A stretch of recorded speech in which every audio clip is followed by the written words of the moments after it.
The Ambetter Health 400 at Atlanta Motor Speedway on February 23, 2025, became a flashpoint for NASCAR's ongoing concerns about driver conduct and safety. Kyle Busch, with a history of success and controversy, found himself at the center of a situation that epitomized NASCAR's worst fears: a seasoned competitor threatening to intentionally wreck another driver, potentially endangering multiple racers in the process.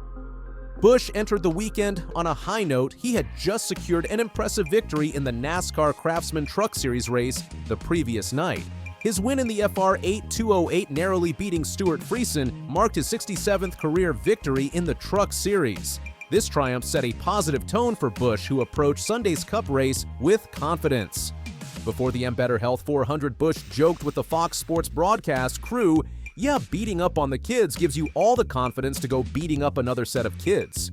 Yeah, beating up on the kids gives you all the confidence to go beat up on the other set of kids. So. This lighthearted comment drew laughs from the broadcast team, including analysts Kevin Harvick, Clint Bowyer, and Jamie McMurray. However, this jovial mood would soon give way to intense frustration as the race unfolded. As the Ambetter Health 400 progressed, Busch found himself in frequent battles with Carson Hocevar, a 22-year-old sophomore driver who had claimed the 2024 NASCAR Cup Series. Rookie of the Year award Hocevar's aggressive driving style quickly became a source of irritation for the 39-year-old Busch. The tension reached a boiling point during the race when Busch's radio caught him sharing some choice words with his team regarding Hocevar's tactics. Busch said, "Go tell that number 77 he's done that same move 10 times. I don't care if I wreck the whole field, I'm over him. He's a douchebag. I'm going to wreck his ass." Go tell that 77 he's done that same fucking move 10 times. I don't care if I wreck the whole fucking field, I'm over him. He's a fucking douchebag, I'm gonna wreck his ass. This outburst from Busch encapsulates precisely what NASCAR has long feared: a veteran driver frustrated by aggressive racing from a younger competitor threatening to take matters into his own hands with potentially dangerous consequences. The incident gains additional significance when he had gone 58 consecutive races without a win, marking the longest winless streak of his illustrious career. The 2024 season had been particularly a single victory. In 2024, Busch experienced a significant decline in performance. He missed the playoffs and posted career-worst numbers in nearly every statistical category. He finished the season with just 10 top 10 finishes and 8 DNFs, a stark contrast to his usual dominant form.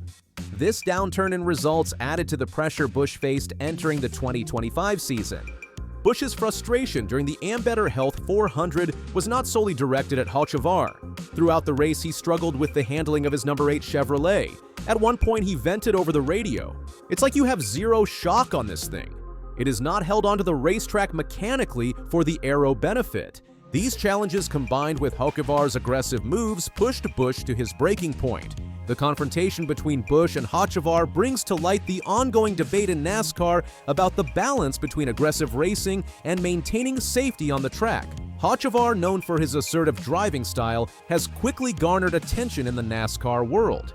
His approach to racing has drawn comparisons to other aggressive young drivers like Ross Chastain, who made waves with his bold tactics in previous seasons. In the aftermath of the race, Busch elaborated on his frustrations with Hocevar's driving. He just had a lot of close calls. I mean, he wasn't even clear on me. I had to lift, and he put me in the fence off of 2 in the first stage, you know? So he's just trying to plug holes and do it last second and last minute, and, you know, creating log jams on back, and it's just do it at the end, you know, do it in the last 30 laps, you know, not in the first 230. He had a fast car. So he had a fast car, and he was doing a lot of moves with it to get himself in position. I mean, he came from behind me when they stopped for tires and we didn't. So, like, he had a fast car. So, you know, give benefit, but it's also just circumstantial of where we're all at in today's age with the cars. I mean, we're all given the same stuff, and he's making a lot of bold moves to just try to make the most of it. Busch's comments highlight the tension between veteran drivers who prioritize calculated strategic racing and younger drivers eager to make their mark with bold, aggressive moves. This generational clash is a recurring theme in NASCAR, as new talent enters the sport and challenges established norms. Interestingly, Busch was not the only veteran driver to take issue with Hocevar's racing style during the Ambetter Health 400. Ryan Blaney, who finished 4th, despite being spun out earlier in the race, also had words with Hocevar after the checkered flag fell. Blaney recounted his conversation with Hocevar. Yeah, I mean, I just said, hey, you gotta calm down. You know, I mean, I told him a couple moves that he made earlier in the race that were really, really sketchy. Obviously, me getting spun, you should know better than to hit me in that spot. Like, you can't just run into my bumper as I'm turning into the corner, like I'm gonna wreck.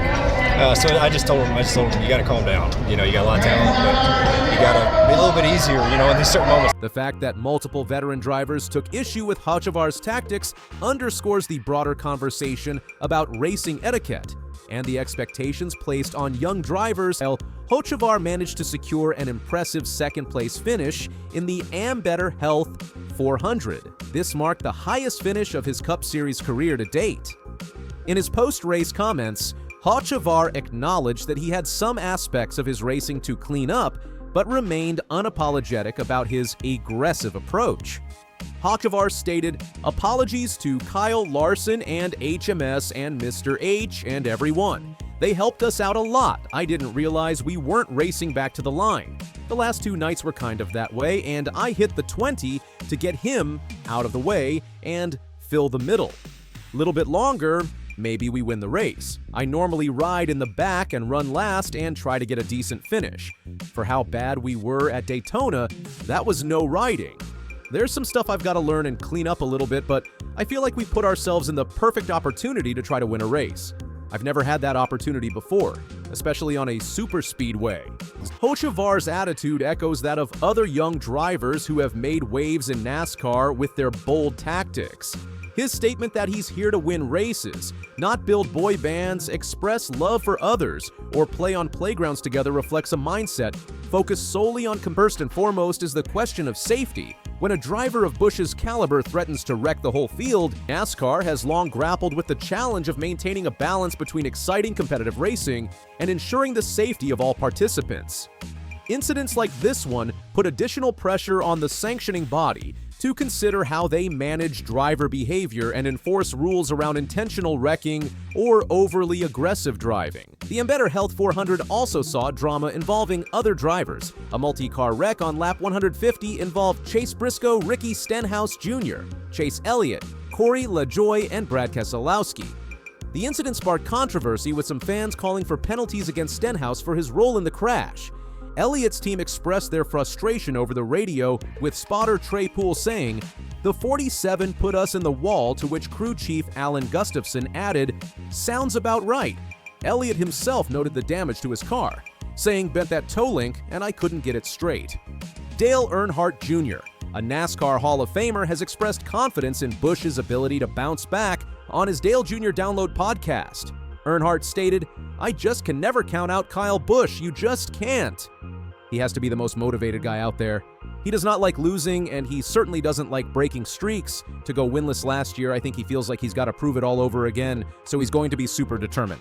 Earnhardt also commented on Busch's situation at Richard Childress Racing, saying, "I would think Richard Childress Racing gets the 2 wins needed. He's got 2 to 5 years before the decline. It is evident